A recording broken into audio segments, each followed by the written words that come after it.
Welcome back to Sold Out Sports Talk on AFR Talk. Roman Gabriel III, your host. It's a big sports weekend, faith, family, and sports style right here on AFR Talk. You can join us, of course, at 8 Eastern every Saturday night, 7 Central. And, of course, we've got the technology to help you if you happen to be out. It's kind of like TiVo on TV. If you're out with the family and maybe you can't catch the show or you got some friends that want to hear the show, just tell them all about our website at afr.net. You simply go to Sold Out Sports Talk on our podcast page and download this program in its entirety to your iPhone or your Droid. So you have an opportunity to listen. Maybe you're out there jogging, you want to hear a little Sold Out Sports Talk, just turn us on and we'll take care of you while you're out there sweating away the oldies, you know what I mean? But we've got a great guest coming in tonight. He's been here before. He's former Indianapolis Colt offensive tackle, drafted in the 4th round. In 1992, he had a career with the Rams, the Colts, and the Oilers. Had an opportunity to play in NFL Europe with the Amsterdam Admirals and the Frankfurt Galaxy. He also has a ministry, and that's why we have him. That's what we're all about. He's out in the schools, public schools, in high schools, junior highs, colleges, giving the message out there, not only about what God has done in his life, but about what he can do in the life of a young person, giving a positive message out there, and we're going to talk more about that. My guest, Shawn Harper. Shawn, great to have you back, man. Hey, good, man. How's everything going down there? Hey, we're having a great time, and always appreciate you making time to come in because we always love to have guys that, well, you know, I've said this before, that we run across a lot of our brethren out there that are professional athletes and former professional athletes that forget that just because you're done playing football doesn't mean that God doesn't want to use you in a great way. And so many guys are pigeonholed out there by, you know, sometimes fans and sometimes in their own mind and sometimes people that they surround themselves that think that their whole life was about what they did for, 3 to 10 years playing professional sports. Well, right. You and I both know that the real life starts after football and that God is using us greatly if we're willing to be used. And you can go to ShawnHarper.org out there and take a look at all Shawn's doing. And I tell you, if you're a principal or you're a teacher or you're a coach or you want to have somebody come out and speak to your young people and give them a powerful message, then you need to have Shawn out to your school or out to your business or wherever you're at, because he does a great job at ShawnHarper.org. So, Shawn, first of all, being a former NFL player like me, a lot of us have been following. I know the fans are tired of talking about this, so I won't spend much time on it, but NFL labor situation looks like we're close to having resolve on this thing between the management and the players. It looks as though the money part of it has been solved. We've got a couple of issues, sticking points that they're trying to work out, which is a rookie salary cap, which I definitely believe in. I think that more money needs to be diverted to veterans than rookies that have never played a down before. I think they can make enough money without going crazy like last year's number 1 pick that, got $50 million before he played a football game.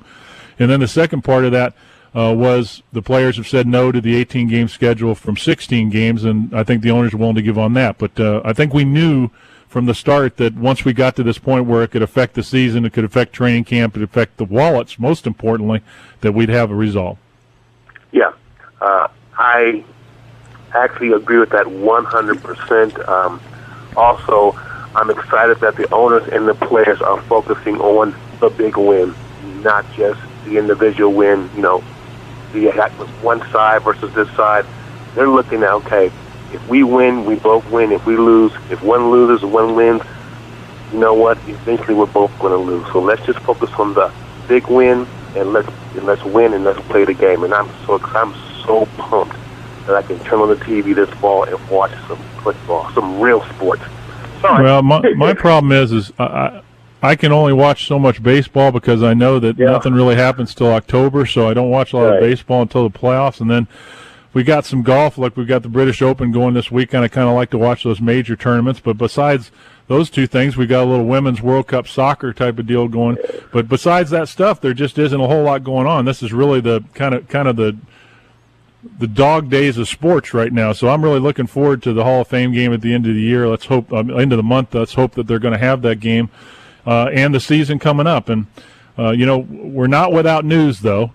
You and I both know that we're living in a time where tweeting and Facebooking and immediate communication is a great thing if used correctly. But some of these guys in the NFL, I think we need to take away their telephones or take away their ability to communicate, because some of them have forgotten that the things that you say have consequences. And Pittsburgh Steelers All-Pro defensive end, I think we were talking about this off air, but James Harrison spouted off in an article that he hates the commissioner of the NFL, that he considers him a crook and a devil. And I think people are asking, well, why would he say that? Well, let's just remind everybody that last year when we came down with this more stringent rules on leading with the head and late hits, that he was fined 6 figures plus and probably made the poster boy of that new rule. And from what I heard, the commissioner put together a reel of all of his hits, put him in slow motion, and forced him to watch all of those hits. So I think that's one of the reasons why he's torqued off. But his choice of words were definitely regrettable, and then he went on to rip his quarterback and one of his teammates. So as good as this guy is, he's dangerous when it comes to getting close to microphones. You know what? I would honestly consider him. Honestly consider him as an athlete, but not as a professional. There's a huge difference between an individual, who's out there performing on the field, being an athlete, and being a professional. When I played football, I was surrounded by professionals, guys like Jackie Slater. He would come to practice every single day.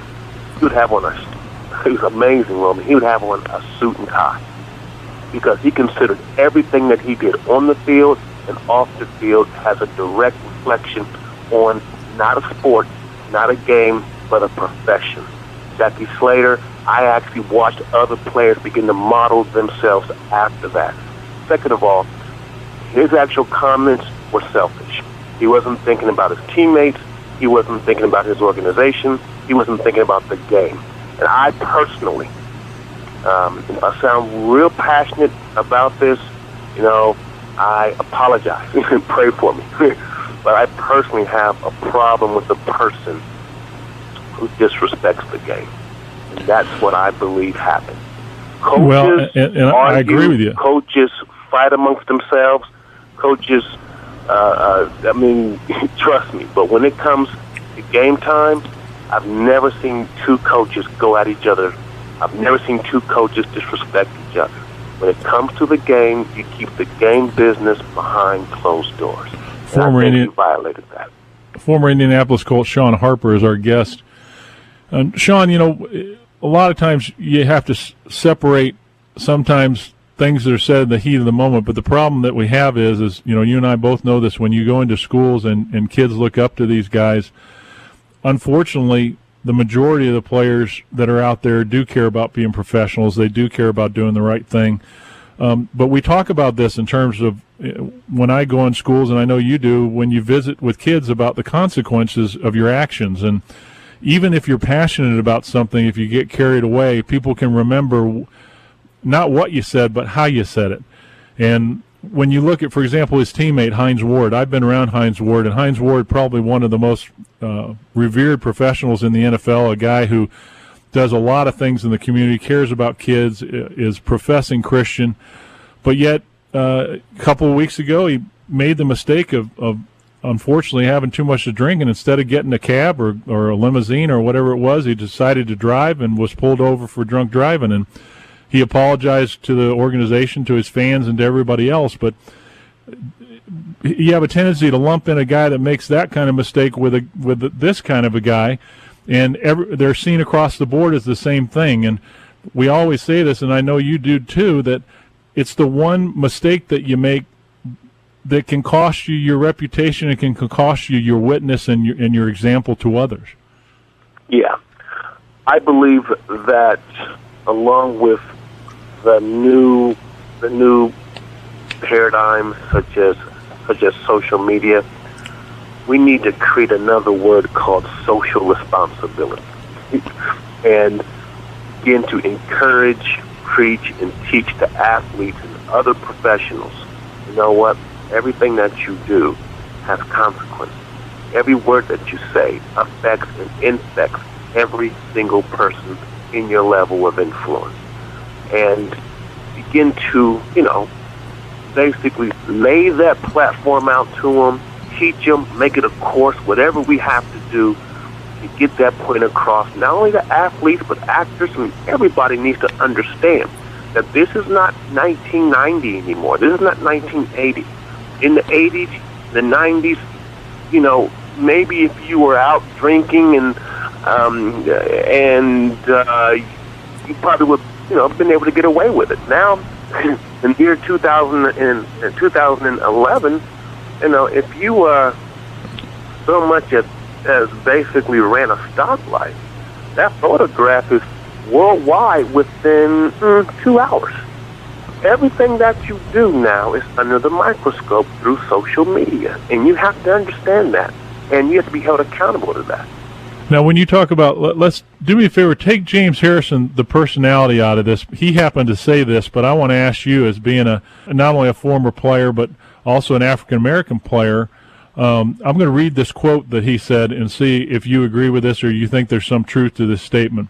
He was talking about the punishment for late hits last year and the new rules. And just to let everybody know, now what happens if there's a questionable hit, Roger Goodell, basically the office of the NFL, takes a look at the film and then decides whether it's illegal and what the punishment could be, as much as money or money and suspension. Well, last year on a hit on Vince Young, James Harrison was fined, and the same thing on a hit on Drew Brees. And what he said was, I slammed Vince Young on his head and paid $5,000, but just touched Drew Brees, and that was $20,000. You think black players don't see this stuff and lose all respect for Roger Goodell? Your response to that, in terms of it, do you think there's any truth to what he says? No. Now, let's kind of go in there, kind of look what is behind that. Is there racism in America? Yes. And I think that he may have been frustrated because sometimes we act like that is not a problem. However, I don't believe that our commissioner said, well, because this person is an African American, we're going to fine, him less, and because the person is, person is a non-African American, we're going to actually increase, the level of the fine. But what I do believe what needs to happen is that there needs to be an independent commission that basically a third party of about 2 or 3 people, and every hit that is questionable, then they would have the right to make that